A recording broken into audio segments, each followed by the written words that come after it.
அந்த கதையின் தலைப்பு நம்பிக்கை. பூஞ்சோலை என்ற ஒரு அழகிய கிராமம் இருந்தது.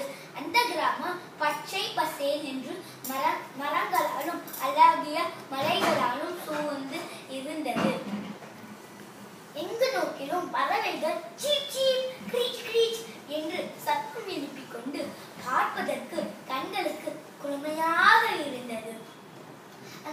அந்த ஊர் மக்கள் குடிநீர் எடுத்து வருவதற்கு அந்த மலைகளை கடந்து செல்ல வேண்டும். அது அவர்களுக்கு மிகவும் கடினமாக இருந்தது.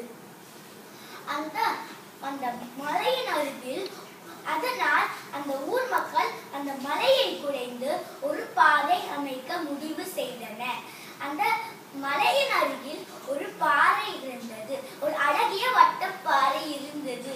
அது நான் இந்த மலையின் அருகில் இருக்கிறேன், ஆனால் என்னால் இந்த ஊர் மக்களுக்கு எந்த பயனும் இல்லை என்று மிகுந்த வருத்தம் அடைந்தது. சில மாதங்களில் அந்த மலையை குடைந்து அந்த ஊர் மக்கள் ஒரு பாதை அமைத்து விட்டார்கள்.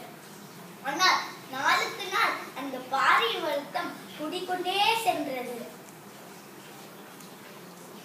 அந்த வழியே சென்றும் வழிபோக்கர்கள் கூட நிழலுக்காக அருகில் இருக்கும் ஆலமரத்தடியில் தான் அமர்வார்கள். அதை